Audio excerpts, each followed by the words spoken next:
So I'm here today with Catherine Garrod. Catherine, how are you? Just telling I'm me good, thank you. you're just off the back of a long weekend break, so I'm just suitably jealous. I am. Had a lovely time in the Lake District and the sun came out.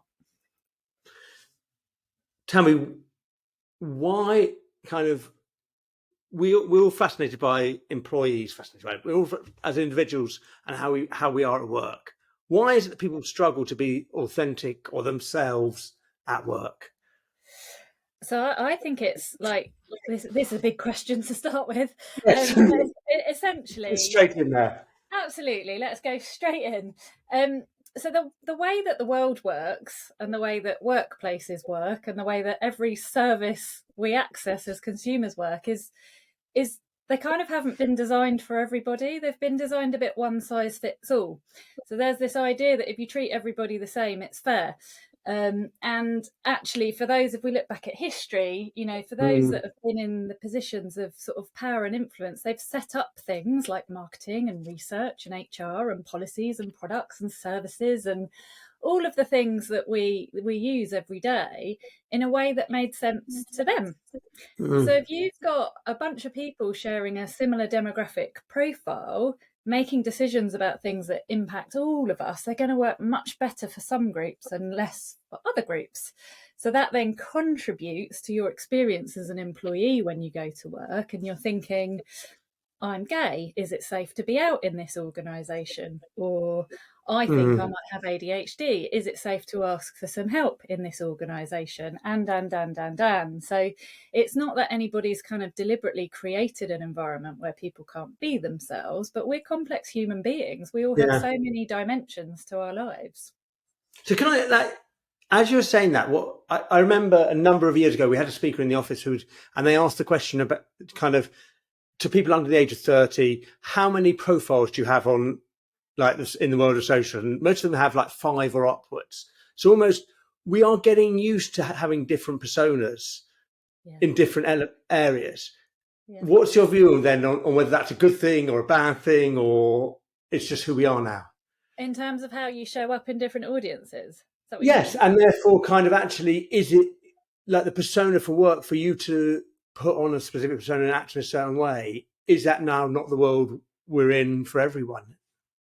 So I think with work, people talk about being yourself. I think really what you want at work is being your best self, right? So you want Mm, to think about the impact that you have on the people around you. You want to think about the impact of your decisions and your choices. So at work, whether you're in a leadership position or, you work in marketing or HR and you're doing something that influences lots and lots of people, I think your work persona is really thinking about the impact of the people around you.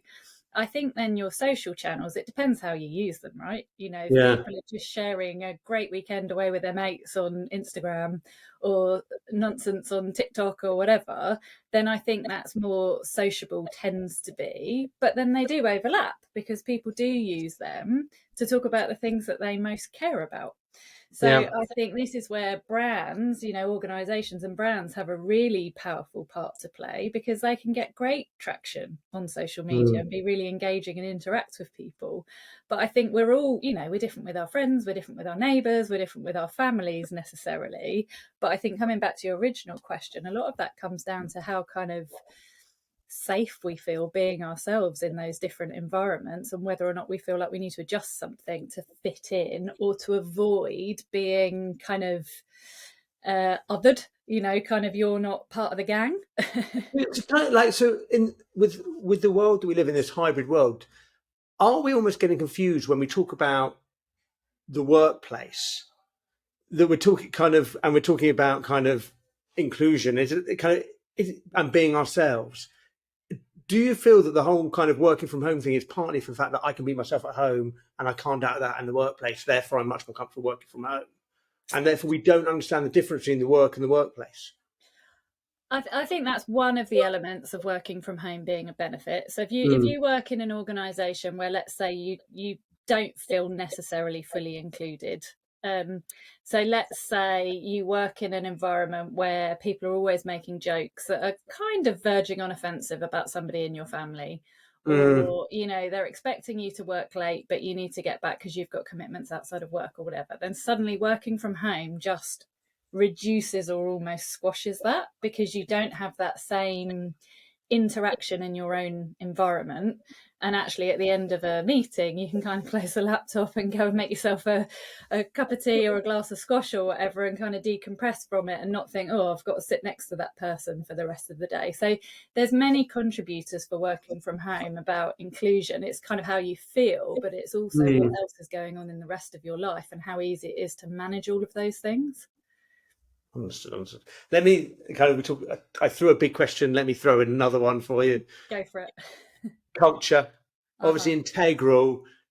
Talk to me about culture and authenticity, and how company culture and one's own authenticity, how they merge together and work together. Wow, that's lots of big questions all in one. So I think it gets bigger and bigger and bigger for you. Let's do it. I think if you boil it down to simplicity, right? Human beings, we all want to be valued, heard, and involved. It doesn't matter whether you're at work. It doesn't matter whether you're in a local sports team. It doesn't matter whether you're out with your friends. You want to be in the middle, part of it, and valued for being there. You don't want to be left sitting around the outside feeling a bit awkward. So culture for me is that people are valued, heard, and involved. It doesn't mean that everybody's contribution is the contribution that gets taken forward, but actually listening to people's experiences, ideas, and suggestions, and hearing people's points of view is really important. And I think as a society, we've got this kind of polarization going on of I'm right, you're wrong, I believe this, I vote that. And that's quite difficult, right? Whereas I think in the workplace, the art, if you like, is listening to all of those different perspectives and finding the bits that people do all agree on and finding the common ground and going from there to create the environment. So I think actually valuing people as human beings and what they contribute and involving them in the discussion and the decisions that are being made is the simplicity of culture for me. You know, you're turning up somewhere every single day, you're one person in an organization that's maybe got tens or hundreds or thousands or tens of thousands of people. Are you valued? You know, is your contribution, you showing up, are you valued in that organization? So that for me is kind of what culture is. The other bit you asked was about authenticity.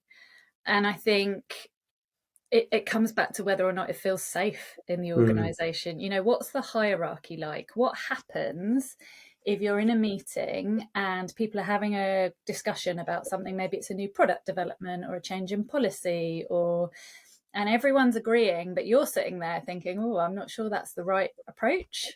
I've got a different point of view. Like, is it safe to express it?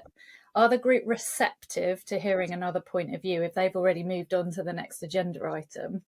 Or, you know, are you going to get shut down? Are you going to get told, no, we've tried that already? Or are people going to be interested in listening and hearing your experience? And I think if you can create the environment where it is safe to express a different point of view, whether or not that gets taken forward or not, but actually be heard on it, people are much more likely to then be authentic and actually share what they're thinking.